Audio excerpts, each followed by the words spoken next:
Welcome to the Rant Live. Welcome to the Rant, Chicago Bears webcast and podcast. I'm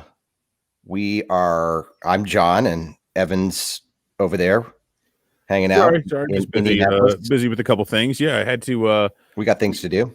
Yeah, well, I want to give people a peek behind the curtain. We just finished up our Cubs broadcast, and so my Cubs pullover is now lying on the floor, I should say, next to me, and I have replaced it with this Bears hoodie. So that's why I've actually taken to wearing generic hats, or nonpartisan, if you will, hats, however you want to put that, so that I can just switch, and then I don't have to bring an extra hat down with me as well. So this one is it's a super comfortable Travis Matthew hat from Barefoot Landing Golf Course in Myrtle Beach. It's actually a Pete Dye course that I played last summer prior to going to a Pelicans game. So just again, so give you a little peek there, but that is a look at the way I plan. I do have an Anthony Rizzo jersey on underneath, though, that I picked up for $5 at a Lids garage sale thing a few years ago. So anyway, wow. Good deal. I'm sure that's more than anyone out there cared to know. But well, this is what happens when the Bears have a bye. So, the Bears, we're Thanksgiving week. So happy Thanksgiving week to everybody out there. Coming off a bye for the Bears, it's been kind of a nice decompression kind of weekend. It's kind of busy trying to run two different blogs and do two different podcasts and things like that. So it's been a little nice, not having to focus too much on what seems to be a spiraling season right now, just completely getting out of control with 4 straight losses for the Bears. So hard to think positively about the Bears season going forward. I think that the topic right now on most people's minds, and to be honest with you, I'm not sure if this is going to make a difference in wins or losses, is whether Nick Foles is going to stay in there or Mitchell Trubisky will take over the reins as the quarterback for the Chicago Bears. Again, I don't think it's going to make much of a difference one way or the other. But what are your thoughts on it? It's I don't think it makes much of a difference, although it was odd, because to see Foles carted off the way he was in that last game, like it looked as though it could have been a number of different things. I mean, he came down kind of hard on the shoulder. People thought it was his hip. There were a few, and that's it was definitely a lower body. I could have sworn it was like a broken collarbone or a shoulder, because you see that a lot. I mean, heck, we've seen that with Aaron Rodgers before a few years ago. I think it was a broken spirit. Well, yeah, I think it's more like, oh shit, I'm just gonna stay down. Bring out the cart, get me the hell out of here. We're not gonna win. I don't want to be in here. Let's give Tyler Bray a chance. But in that regard, like if he's, because the thing is the Packers can get to the quarterback, and really, I mean, okay, let's be honest, anybody can get to the quarterback against the Bears offensive line, and I think that's kind of one of those where like, well, Foles is statuesque and not in the same way that Charlize Theron is, but in terms of he can't move. And if you have a stationary quarterback against a team that does like to get some pressure in there, and one that I think is going to be very, very aggressive in terms of after falling apart and absolutely crapping all over themselves in the second half, and then especially late against the Colts, who also were doing their best to crap the game away. I think the Packers come into this with a chip on their shoulder. I think they're absolutely, and they know damn well. I mean, we saw from that last game every time, like, okay, the Vikings are going to blitz on third down, like every time they're going to. And so the Packers surely saw that. Now, we've talked about it. Do the Bears adjust? I don't know. We've seen famously that they are really, really bad at adjusting from game to game and coming out of halftime. So this is all a long way of saying that I could understand going with Trubisky for the simple fact of saying we know our quarterback's going to be under pressure. We need somebody who can escape that pocket if and when, more like when it eventually collapses. And at least Trubisky gives you that ability to, let's say it's 3rd and 3 or it's 3rd and 5. Maybe it's more of a passing down, 3rd and long. And they're bringing it. Foles has no choice. if he's under pressure. And we've seen that he's a little bit less than accurate with some of those. So maybe you get a guy who can at least run for a first down in those situations and can keep a drive alive every now and again, even if, again, Trubisky is not nearly as good at making his reads and being able to progress through to try to find more than one receiver. But and that used to be an issue, I think. And I think most normal football fans would say that is an issue. But if you don't have an offensive line to protect you long enough to be able to go through your progressions, it doesn't matter. It's like give me a hot route, and then we'll just, you know what I mean? Like, okay, I'm looking for Allen Robinson, or I'm going with my hot receiver, and that's it was kind of nice, to have that break. And I know obviously having 2 weeks off, Foles has apparently escaped any significant injuries, but we really haven't gotten many updates in that regard. We haven't had to. And it's a weird, having that bye week, kind of like what you said. I sort of unplugged from it a little bit, and it was sort of nice to just watch other teams. But seriously, so Frank Reich, the Colts coach, is kind of naggy like in terms of really bad. And it's amazing how many coaches are just really bad at clock management late in the game. Like it's 3rd and 26, and they're passing, deep into the Packers territory, and with less than 2 minutes, I'm like, why are you passing? Run the ball, let the clock go a little bit longer, and they eventually ended up winning. But it was just a really odd set of circumstances. But it was nice to do that and to not have a vested interest in the game other than just hoping like the Packers could somehow fumble the thing away, which they literally did. Yeah, they did. And so, which is nice. So that was kind of cool. I went and rode my bike longer than I normally would and just watched a game on my phone, the Ravens game. And so the Ravens-Titans game. So it's kind of nice. But I'm scared, man. The Bears are playing poorly as it is, and that is one thing that worries me about the Packers coming off of a loss like that, especially because they do now have, and they did, and they came out looking like they were going to destroy everybody, but they got Alan Lazard back, so they've got Lazard and what's his nuts over there on the other side. So it's just always good when you run a pod, you don't even remember like the best receiver that they've got. Devontae Adams. Yeah, that guy, Devontae Adams. Yeah. Either that or Bobby Tonyan, the tight end. But they've got a lot of weapons, and that concerns me a bit, is because the last thing the Bears can afford is to get into a shootout with anybody. The Colts were down like 28-14. I thought it was over. But they've got the ageless Phillip Rivers back there. They've got a few weapons, and they have a really stout defense as well. We saw that when the Bears played them. But the Bears consistently put their own defense in such poor field position to have to fight back against it. That scares me a bit, because the Packers are going to be able to move the ball on them. And if they get up a couple scores, like why even bother playing the rest of the game at that point? Well, the Bears secondary is going to have to pick things up in this game. They're going to have to take away the hot route, because we know Aaron Rodgers is very good at identifying kind of that quick pass. And, I think the defensive line is going to have plenty of opportunity to sack Rodgers, get him running out of the pocket.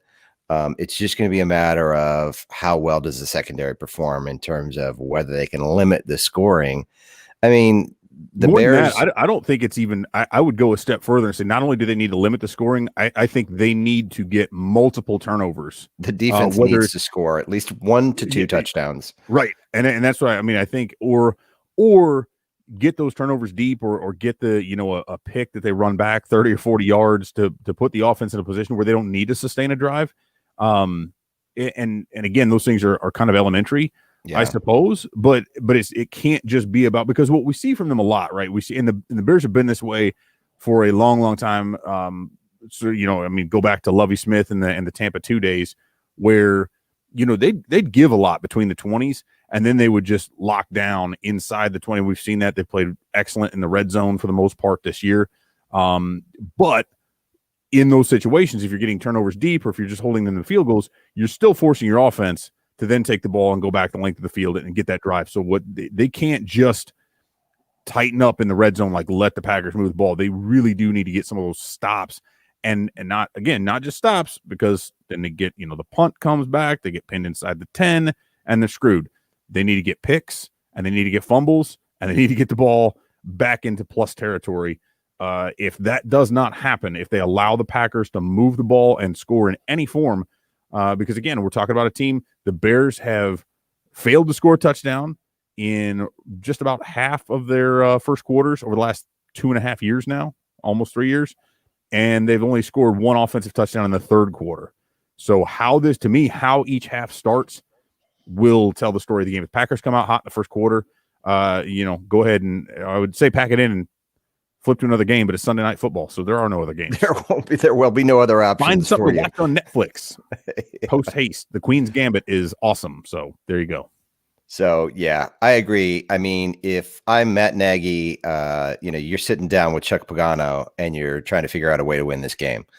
And it's got to come straight up from the defense, attacking, throwing things at Aaron Rodgers that he hasn't seen coming from the Bears this year, something that they can't necessarily game plan for. Hell, maybe the Bears will blitz a little bit more often. That may be an option. So they really don't blitz all that much. They don't really need to blitz all that much with their defensive line, but so we could see that a little bit more.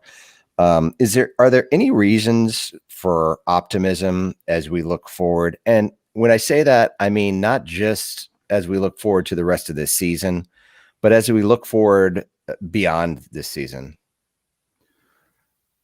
The tough part is that they got out to that 5-1 start, and let's say they're 2-3 or 2-4 during that time, right? And now if that was the case, they'd be sitting here at 2-8. They'd be in contention for a top draft pick at that point, right? Whether you talk about the Jets are abysmal. You've got some really terrible teams out there, but at least then, and we've kind of talked about this before, to where the last thing you want to be is mediocre. The last thing you want is to finish 7-9 or 8-8 and miss the postseason.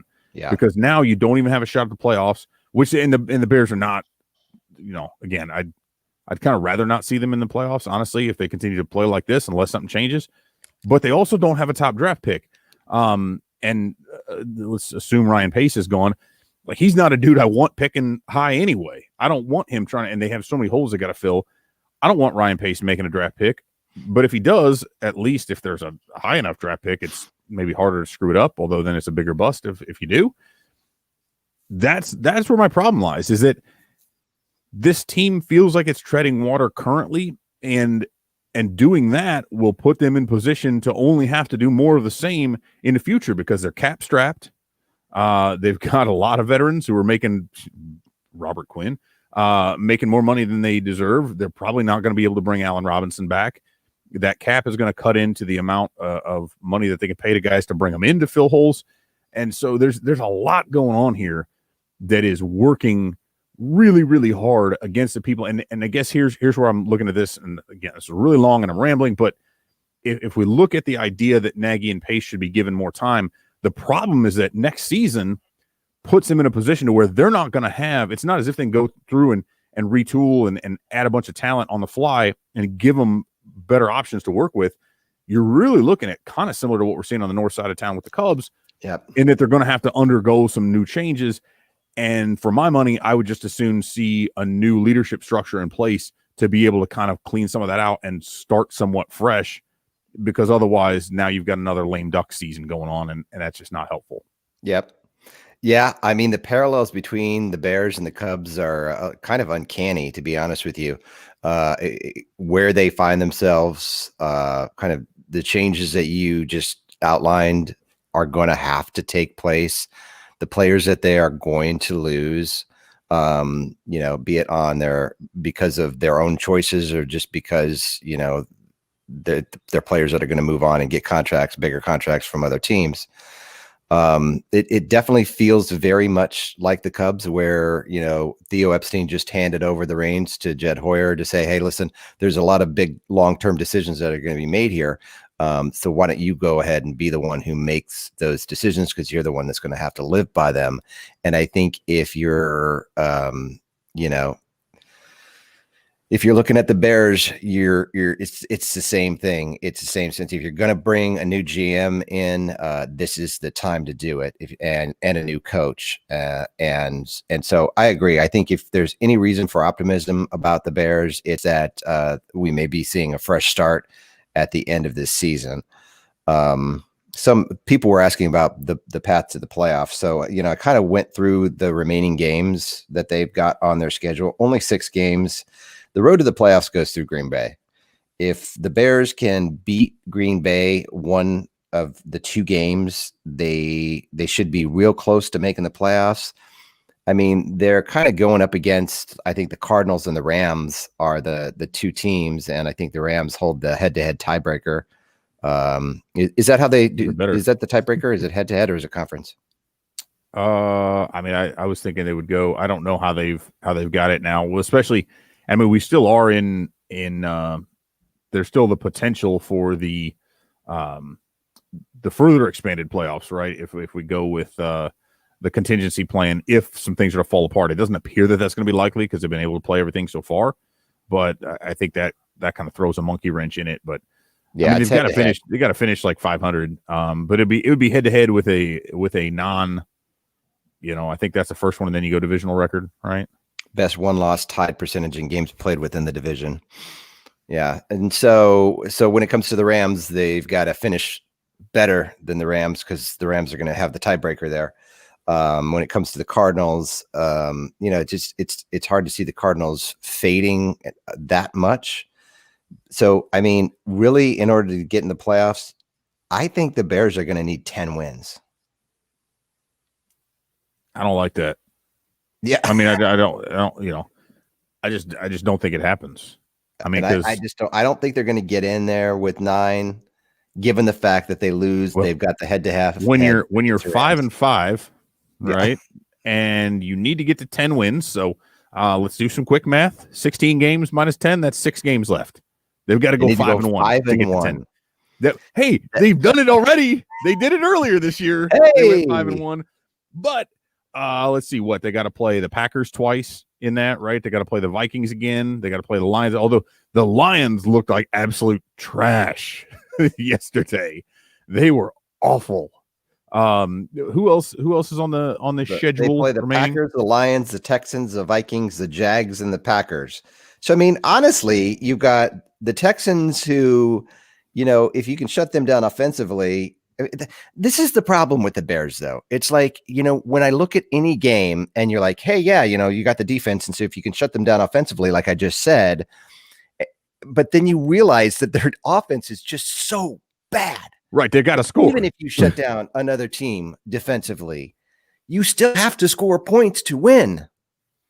Yeah. And that's really, again, and when you think about it, and certainly this is it's low hanging fruit because we have the Cubs pod and show that we do, and we just did that before here. But it's the same thing. If you look at the defense and the Cubs they won a team Gold Glove. They had a Cy Young contender, and their pitching top to bottom was among the best in Major League Baseball. They just couldn't score enough runs, and we saw that, and that's why they got drummed out when you get shut out in the playoffs. That's how it'll work, and the Bears are very similar. So, the defense is fine, but then at a certain point, there's only so much that defense can do. And if your offense keeps, again, getting put in poor field position situations, they can't move the ball. Now the defense is forced to defend essentially with their backs up against the goal line for half the game. Yeah, and making turnovers. And they're just not adjusting. And that's so, again, that's where it needs to come in. And sometimes, though, you can feel that momentum, and we saw that early on, and that's when things were going right. It wasn't because the offense was scoring a bunch of points and really moving the ball up and down the field. It was because things were breaking the right way. They would get those turnovers at opportune moments. They'd get, a play might break, and you get a few extra yards here or there. And things like that can kind of propel you, and football can certainly work off some momentum. I mean, hell, look back at what was that? Oh, God, how far back do we have to go? 2002? With Mike Brown going nuts, the game against the Niners that time, and kind of scoring like 3 touchdowns in the last minute or whatever that worked out to be. And it's really funny because then you start getting more of that confidence. Like the Bears were really confident in those first few games. They were like, one way or the other, we'll find a way to win. Like we don't care. We'll figure it out. Win ugly. And that sense is gone now. The old better to win ugly and than lose pretty, which I've never seen happen. But lose pretty, which Yeah, But I'd that was the rather, thing. I That mean, was the just thing I win. think that really hurt the Bears in the long run is you had Matt Nagy and Nick Foles sitting there, when they were being questioned about their performance in these games and, not really looking that good. All Matt Nagy and Nick Foles could talk about was we won. And they seemed like they were like happy with that.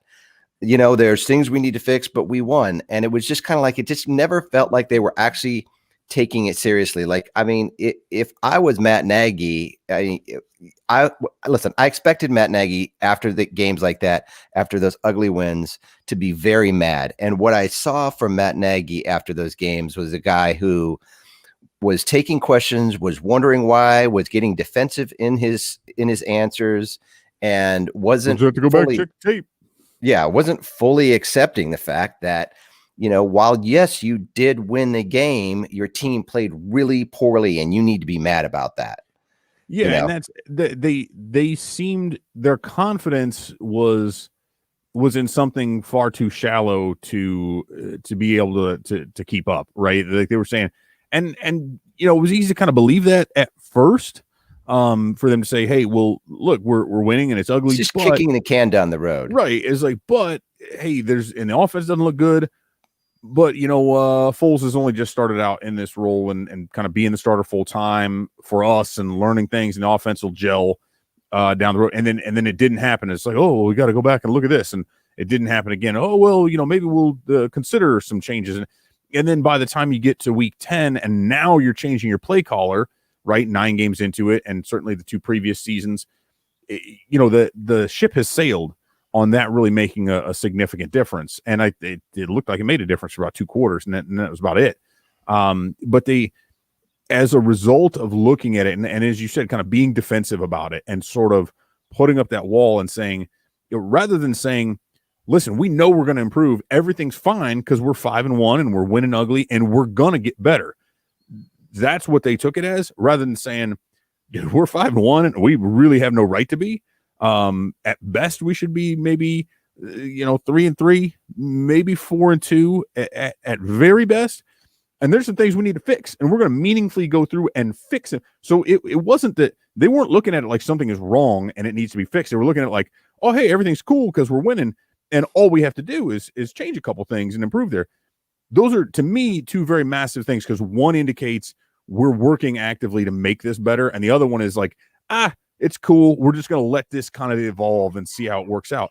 And that second option is what they've taken, and it clearly hasn't worked. It's not even close to working. It doesn't even look like they've tried to do anything different. So, and here we are. Yeah. And so the writing was there. The writing was on the wall, and kind of here you are in a position where it seems like you need 10 wins, meaning you're going to have to get 5 wins, which means basically what that means is you're going to have to split with the Packers, beat the Lions, Texans, Vikings, and Jaguars. And I mean, honestly, that's not crazy to imagine having it happen, but it's just I mean, all those teams have losing records except for the Packers. Now, where are the standings? What if they lose out? Which is also, to me, I would. To me, it is a coin toss. No, and I'm serious. I know. The last 6 games. Yeah, I think it's just as likely they go 1-6 as they go 6-1. Actually, it's probably more likely they go 1-6 than 6-1. But let's just assume. Let's say they go 1-6. Let's go the opposite side. So they end up 6-10. 1-5. 1-5. Yeah, sorry, 1-5, and they end up 6-10. Yes. Where does that put them? 6 win. Like, what's the highest pick they could get at that point? Because we'll assume the Jets will be worse than that. The Jags will be worse than that. So that'd be a 375 win percentage. Right now, let's see if I look at the league overall, and you start talking about 375 win percentages, you're basically just a little bit better than the Panthers. So, I mean, there's still a whole bunch of teams. There's, 1, 2, 3, 4, 5, 6, 7, 8, 9, 10, 11 teams down below you, at that win percentage. And so yeah, they could conceivably, even going 1-5, finishing 1-5, they could still end up with only like the 12th pick. I don't tend to do, like, you've got a double-digit pick. Yeah. That's right. Yeah, and that's everything falling apart. That's the problem that you were talking about. That is not, yeah, and that's the worst. That's if they finish at the worst case scenario, and they miss the playoffs, and they are 6-10 on the season, which is awful, or 7-9, whatever in that realm. You miss the playoffs, you have a ton of needs, and you're picking outside the top 10, maybe like 12th or 13th. Like that's dangerous territory, because that's right. What that is for Ryan Pace. If Ryan Pace is still there, that's territory where you trade up again to pick a quarterback. And that's to me, listen, obviously the Bears need a quarterback. Is Mitchell Trubisky the right guy for the job in the long term? I don't know. It looks like he's not, but they need an offensive line. Yeah. They need an offensive line. They're going to need to replace a wide receiver. They got, you got one tight end you're paying a ton of money to, the other one you don't throw to. It's really, there's a lot that has to happen. And like I said, I know if you're picking in the top 3 to 5 picks, like you've got to hit on that, but the chances of getting a just an incredible player in that are actually pretty good. Like and you can still get a really good player at 12, 13. But if you miss on that guy, it doesn't matter where you're picking. If you miss on it with as many needs as they have, that is a problem. And especially when we're talking about needs offensively, and you have a general manager who has consistently proven to be kind of a poor judge of talent, and I'm putting it nicely, on the offensive side of the ball.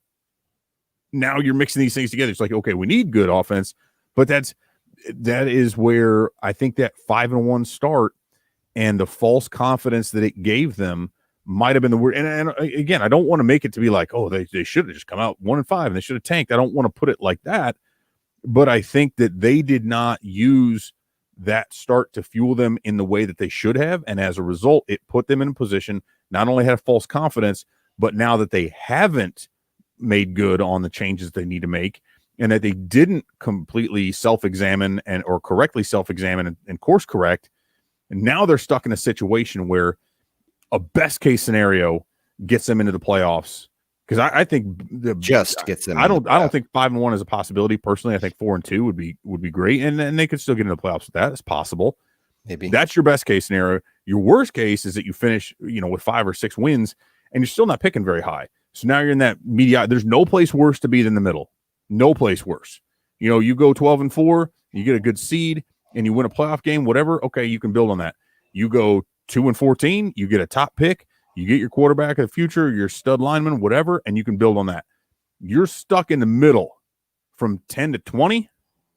That's the worst place to be. You don't want to be there, and it's horrible. And that's what the Bears are going to end up. So. Wonderful. That is very likely where the Bears are going to end up. So we'll see. I mean, there's actually tonight's a big game for the Bears, believe it or not, because if Tampa Bay can beat the Rams, as anytime the Rams can lose, that's good for the Bears. Anytime the Cardinals lose, that's good for the Bears. And so we'll see. And we still have yet to see. They've talked about potentially expanding the playoffs. In case a game gets canceled, which I don't see any game getting canceled at this point, with as aggressive as the NFL has been about continuing to play games, even as people are, players have been tested positive for COVID-19. They just take the players and the players that they've, had direct contact with out of the game, and then they play the game. So I think the Bears' best hope would be an expansion of the playoffs to, was it 8 teams? They're right now it's 7. There'd be 16. So I mean, half the league. But there again, all right, if you only sneak in because they had to expand it, and, now you've got to face the top team in the division. Is that really? And of course, there again, playoff football is a little bit different. Defense is generally prioritized if if things are. But if you can't score, it doesn't matter. And the NFL is a different league now. You have to be able to score. This isn't even when the Ravens won the title a few years back, right? And we look at the Trent Dilfer led Ravens, and that was kind of like that last team. And the Broncos Actually, I should take that back. The Broncos with Peyton Manning, because he was a severely diminished player at that point, but still had a lot of talent offensively. They had a lot of weapons around him. He was horrible at that point, and he actually got replaced by Brock Osweiler at one point that season. He was that bad. We can call it injury if you want, but this isn't a league where you can go out there and average 15 points a game or whatever it is, 19 points, and some of that's a mirage because of the defense. You simply can't. If you cannot move the ball, because there are so many dynamic players, and I think we saw that even with the Colts and even with these old quarterbacks that are out there. But you watch these games, man, and you see the plays, whether it's the quarterbacks moving outside the pocket, making plays with their feet, just pinpointing throws like freaking Kyler Murray on the Hail Murray to Nuck Hopkins out there is rolling left to the sideline, rolling left and just flicks it right-handed all the way down the field. Like I watched that. I mean, I'm so jealous because I don't see that kind of dynamic play and those playmakers that are out there. I mean, geez, watch DK Metcalf play and then just sit there and just drool at like how they're able to get that. And you got to have somebody throwing the ball. You got to have an offensive line to protect him. But oh my goodness. And those are the things that just the Bears have some dudes. They have, hey, maybe Darnell Mooney could be kind of that dynamic playmaking wide receiver, but Foles rarely has time to even get the throw to him if he can get it down the field anyway. So, man, those are and that's what, when you talk about hope and you talk about, gosh, if they had some guys like that, or if they had that dynamic young QB, then I could look at that and say, yeah, you know what? I feel hopeful because they've got their guy there. In the NFL, and again, there are not 32 men on the planet competently able to play NFL quarterback at an elite level. Yeah. There are not. It doesn't. I don't care. I'd say maybe that number is 25, maybe. It just keeps changing. So I don't know, man. Maybe Peyton Manning's nephew in a few years, they can hold out for that. They can just suck long enough to get him. Arch Manning, I think he's a high school junior or something now. So give him 4 years, and then maybe the Bears can piddle around and figure out a way to make that work. Yeah, it should be interesting. So, as we go into the weekend, the Packers game, Sunday Night Football. I haven't even looked. I'm sure the line's out, but I haven't even looked at it. I'm sure it's going to be the Green Bay by at least a touchdown favorite there. But, this kind of feels like a make or break it game for the Bears season. Really feels like they've got to win this game coming out of a bye. They've dropped 4 straight games.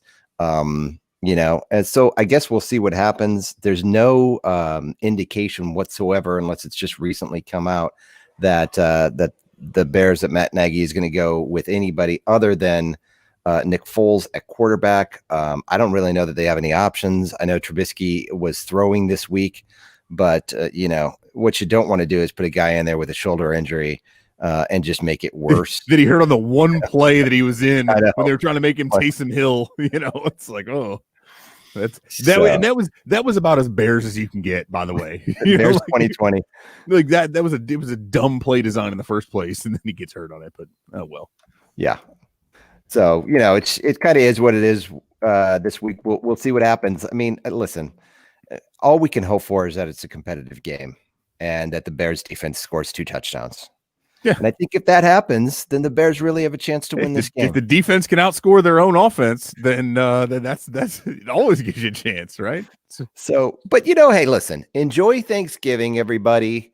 Take some time to, I know hopefully people aren't getting together with, large groups of people and are going to take it careful, although I know that they're not. So, but hopefully the Bears fans are going to be smart about things. Yeah, so, that'd be good. We don't want any of you to die. We don't want any of you to die. Most of you. Except for the ones on Facebook. And then, you don't have to die. Yeah, even them, I don't want to die. I just want them to shut up. Yeah. Just shut up. I'm kidding. Not you on Facebook. Our Bears fans on Facebook are fine. It's our Cubs fans that I've got a problem with.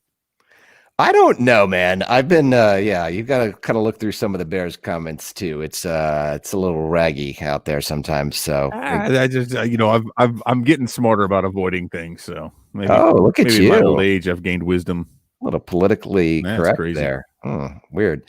So we'll see what happens. Yeah. Hopefully the Bears can be competitive in the game. We'll have the entire weekend of football over. So the whole nation will be focusing on the Bears and the Packers. And I have a good friend that's a big Packers fan too. So the last thing I want to do is hear it from him. So with that, we will see you. Have a great Thanksgiving.